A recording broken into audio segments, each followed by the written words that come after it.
लीजिए दोस्तों, एक तरफ नीतीश की शपथ जहां पानी की तरह बहाए जा रहे हैं पैसे, दूसरी तरफ उसी पैसों के लिए अपने घर परिवार के लिए बिहार छोड़ रहे हैं युवा। फेल हुए सारे मोदी शाह नीतीश के वादे, वापस ट्रेन में लद लद कर लौटने लगे लोग। बताएंगे आपको पूरी खबर, लास्ट तक बने रहिए। आप देख रहे हैं द राजनीति बिहार का विशेष सेगमेंट। मैं हूं आपके साथ यासूब रजा। दोस्तों, आपने मतदान के दिन देखा था भारतीय जनता पार्टी ने विशेष ट्रेनें चलाई, लोगों को लाए ले गए। अब ट्रेन के टिकट के तो पैसे दिए, लेकिन और किस किस चीज़ के पैसे दिए, इसके ऊपर भी अलग से चर्चाएं लगातार हुई। लेकिन उस पर बात करना, खैर बहरहाल आप तो बेहतर समझते हैं, सोशल मीडिया के दौर में जीवन आप जी रहे हैं, वो ज़्यादा समझते हैं, ज़्यादा देख रहे हैं। लेकिन दोस्तों, एक तरफ नीतीश कुमार और एनडीए भारतीय जनता पार्टी, जिसने लोन ले लेके चुनाव प्रचार में पैसे बहाए उड़ाए, और अब शपथ की तैयारी, उसमें भी भव्य व्यवस्थाएं लगाए जा रहे हैं, बस 2 घंटे के लिए करोड़ों रुपए। और दूसरी तरफ की जो तस्वीर है वो झकझोरने वाली है, परेशान करने वाली है। लेकिन तरस युवाओं पे भी आता है कि बटन तो वहीं दबेगा, जैसे भी हालात हों रहेंगे हम वहीं। दोस्तों, पटना का राजेंद्र नगर स्टेशन अब यात्रियों का नहीं, बल्कि उस 1000 लोगों का एक प्रतीक बन गया है। हजार लोगों का जो अपनी आजीविका के लिए, अपने पेट के लिए, अपने घर परिवार के लिए, अपने अपनों को छोड़कर पलायन करने पे मजबूर है। साहब आए थे वोट के लिए, लोकतंत्र के महापर्व पर हिस्सा लेने के लिए। कई लोगों को तो बुलाया गया था कि साहब आ जाओ, टिकट का पैसा ले लेना, वो सारा डील। लेकिन जाने के वक्त कोई पूछने वाला नहीं है कि कैसे जाओगे, विशेष इंतजाम नहीं है, लोग टिकट ले रहे हैं, टिकट नहीं है। ऐसे मतलब आप ट्रेन के वॉशरूम के पास बैठकर लटक कर, एक यानी कदम रखने की जगह नहीं है। स्टेशन पर कतारें ऐसी लगी हैं, पुलिस की लाठियों के बीच लोग अपने अपनों को छोड़कर प्रदेश चल दिए हैं। चलिए, अच्छी बात है, लोकतंत्र के महापर्व में आए थे, अपनी सरकार का गठन करना था। लेकिन सरकार तो चुन लिया उन्होंने, सरकार बन भी गई, लेकिन क्या उन्होंने जिसे चुना था ये वही सरकार है? आखिर जो युवाओं में नाराजगी थी, जो बिहार की मुख्य रूप से समस्या है, लोगों को घर छोड़ना पड़ता है दूसरे राज्यों में, चाहे शिक्षा के लिए, आप रोजगार छोड़ दीजिए, ये तो आम बात हो गई, उसके लिए तो आना ही पड़ता है। लेकिन अच्छी शिक्षा के लिए भी छात्रों को अपना प्रदेश छोड़ना पड़ता है। जहां 3 साल का ग्रेजुएशन 5 साल में हो तो निश्चित तौर पर युवा वहां क्यों रहेंगे, क्यों साल बर्बाद करेंगे? और साहब नौकरी, तो नौकरी के लिए तो प्रदेश की सरहद पार करनी पड़ेगी, और उसमें कोई हर्ज भी नहीं है। चलिए ठीक है, लेकिन व्यवस्थाएं तो होनी चाहिए। कैसे वो जाएंगे, कैसे आएंगे? साहब जानवरों की तरह, हालांकि कहते अच्छा भी नहीं लग रहा है, लेकिन ये जानवरों की तरह बिहार की जनता, बिहार के ये युवा जाने को मजबूर है।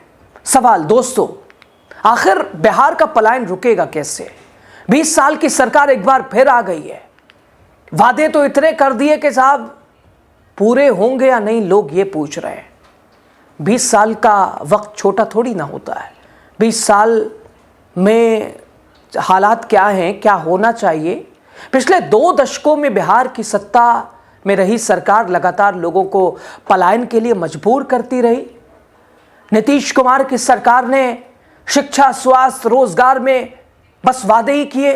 हकीकत प्रदेश में युवा रोजगार के लिए लगातार बाहर जा रहे थे, लगातार बाहर जा रहे हैं।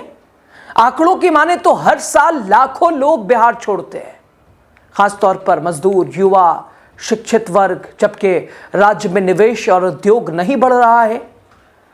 लोग मजबूरी में दूसरे राज्यों की ओर रुख कर रहे हैं।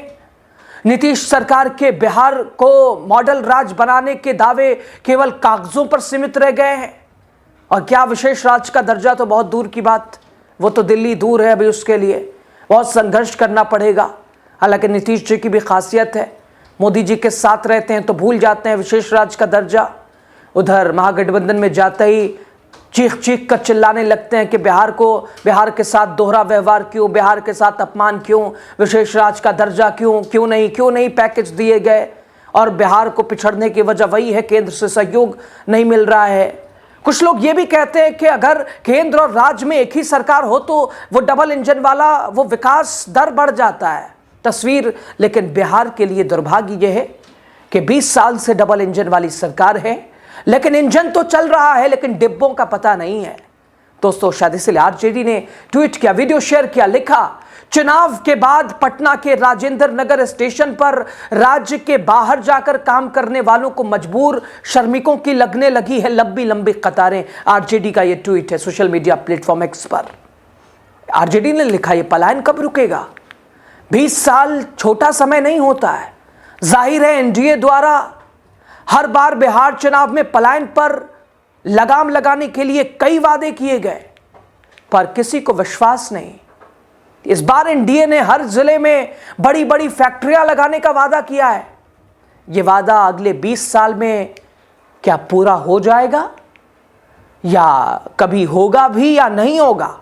यह आरजेडी का दोस्तों आरजेडी ने यह वीडियो शेयर की है राजेंद्र नगर स्टेशन की। देखिए कैसे कतारें लगी हैं, कैसे पुलिस की लाठियां भी चल रही हैं। लोग अगर लाइन से थोड़ा इधर उधर होते हैं तो उनके ऊपर लाठियां ये बिठाए और लगाए ये पुलिस के जवान खड़े हैं। क्या कहिएगा?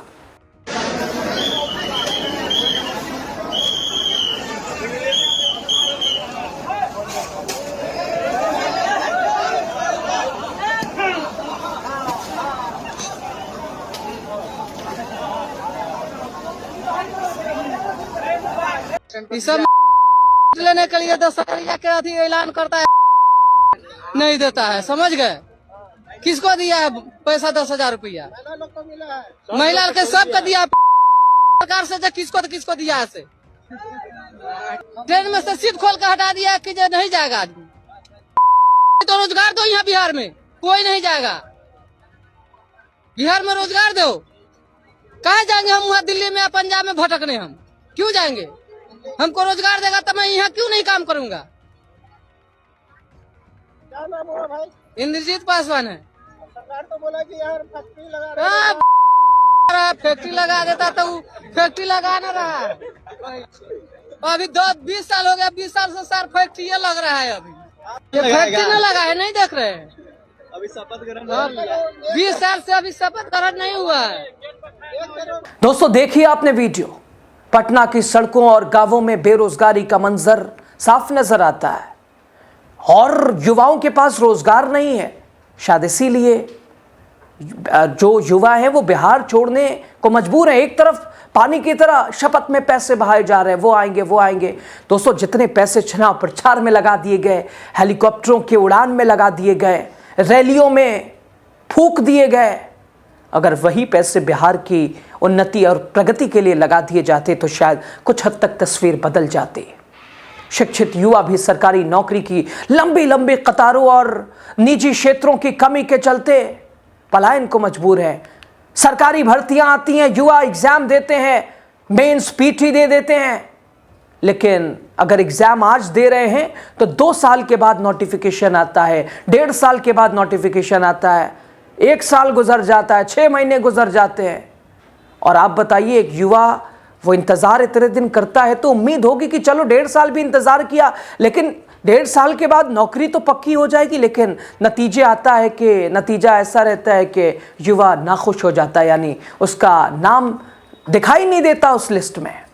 हालांकि बहुत सारे लोगों का ऐसा आरोप भी है कि कुछ पैसों का भी खेल है। आजकल तो सरकारी भर्तियों में यही खेल चल रहा है।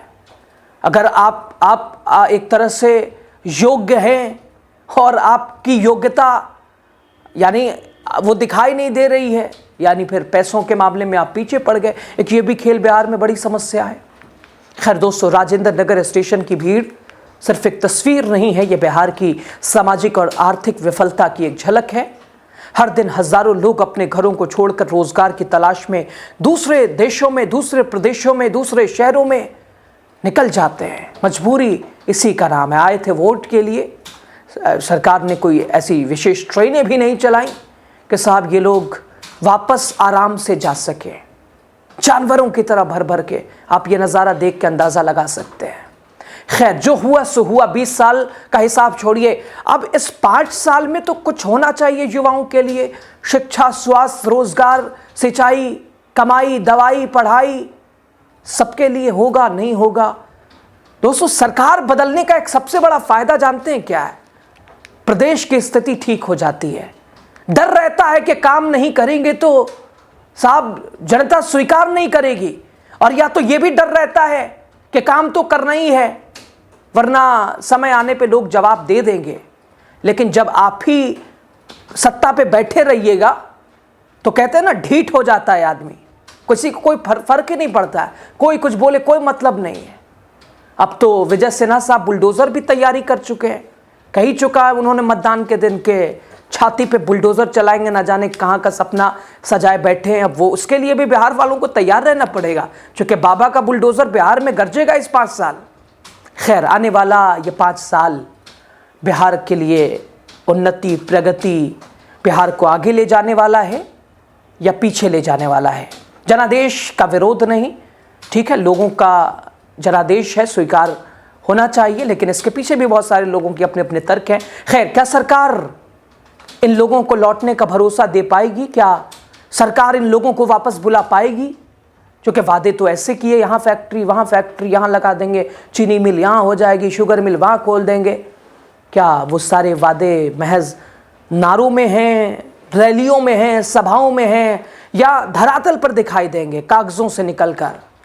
ये तस्वीर दोस्तों झकझोरती है, जिसमें आपकी राय ज़रूरी है। आप बताइए, आप क्या सोचते हैं, आपकी राय क्या है? आप बिहार से हैं, आपने भी अपना प्रदेश छोड़ा है रोज़गार को लेकर, बेरोज़गारी को बिहार में देखते हुए। बताइए, आपकी राय ज़्यादा ज़रूरी है। बिहार कितना बदला, अब कितना बदलेगा? फिर वही सरकार, अब की बार फिर नीतीश कुमार? राय दीजिए आप अपनी। बहुत शुक्रिया।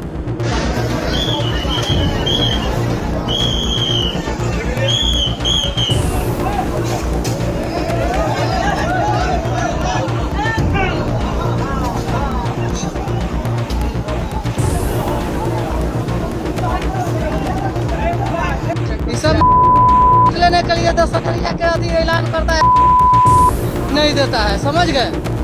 किसको दिया है पैसा 10,000 रुपया? महिला के सबको दिया सरकार से, किसको दिया है?